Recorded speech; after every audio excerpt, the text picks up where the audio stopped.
Okay, so now we've gone through some interesting evolutions to the last one, where spatial temporal epidemiological modeling, transport, vector analysis, disease spread by airlines carrying avian bird flu, went a little bit into some of the threats behind microbiology and diseases.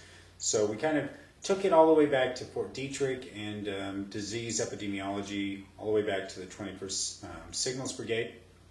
Now we're going to go through the backpropagation and artificial neural networking walk and infrastructure analysis. So this concept in a threat analysis is a little bit different, but it still deals with ultimately path integration sciences, but now we're going to go a little bit further. This is where we take the very interesting process of understanding the human mind and starting to treat the human mind as a linear classifier. Machine learning technology and robotics vision will be the focus of how we look at the camera technology in the M100. So now we're going to apply software that we're going to essentially sequester. So we're going to go through a corporate model from Vuzix, and now we're going to mandate sequestration from looking at IBM under a threat viewfinder.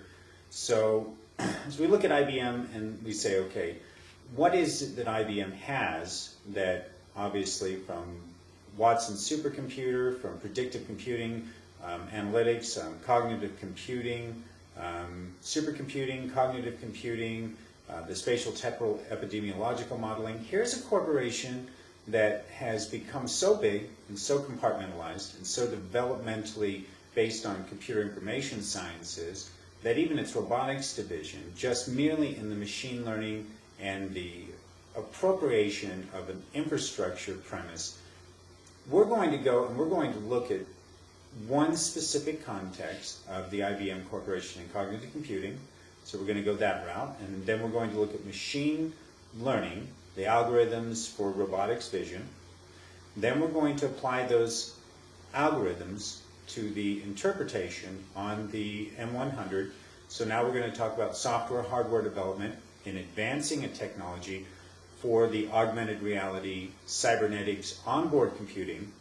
Now with that onboard computing, we're going to look at the offboard geospatial intelligence web. And we're going to contrast the importance of infrastructure analysis and the backpropagation ANN walk is what we'll call it. Okay, so in this, we're going to take a straight line, a GPS path. We're going to walk through a city landscape with the geospatial 3D Berlin web.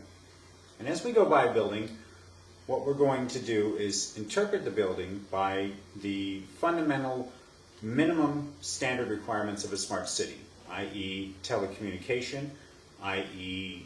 water supply, i.e. utility grid, and there's a few other fundamental premises, but in this overlay for augmented reality, for all intents and purposes, reaching a critical fundamental reference of necessity, now we're going to look at artificial neural networking as we go through this single line, and we're going to create a feedback circulatory loop of information based on the machine learning, cognitive computing side of the M100, and we're going to essentially purport that what we're recording is really for an upload to a high-level supercomputer for analysis at a later time. Our mind, our senses aren't going to record all the information, so this will be a service industry based on synthetic interpretation. Now, what does that mean? Can anyone be a information collector? As an individual walking through a point in time-space, I have just now done this, so you just acquired the video footage of my eyes for today, and it is worth N sum of dollars. Well, in that concept, obviously, you couldn't pay an entire society a certain per diem or percentage to obviously upload all that information and assemble it into a supercomputer in order to take that supercomputer information and rank the environment the way robotics vision would interpret its environment. But as we get more of these intuitive software developments that take man-human computer interfacing, path integration, ANN. So in this A&N walk, what we're going to do is we're going to take a specific model of a parts manifest. This parts manifest is called section P. So keeping with this, I'll show you section P here. So this is the real innovative side of artificial neural networking and backpropagation for augmented reality and custom memory and essentially creating your own memory feedback. So we're going to take our own library, our own synthetic memory. We're going to assume that our memory that records in our brain in neural networking, and we're going to try to contrast the memory that is synthetic against the memory that is real. So as we have this duality of the constant recording with our M100, a synthetic memory database, and we're going to go through this walk and look at a very specific path integration feedback function. So this is going to be fun, and I think that this is the meat of the software. This is the meat of the most interesting part of this augmented reality cybernetic detective. So I hope that you guys have fun thinking about this, because I know that I do.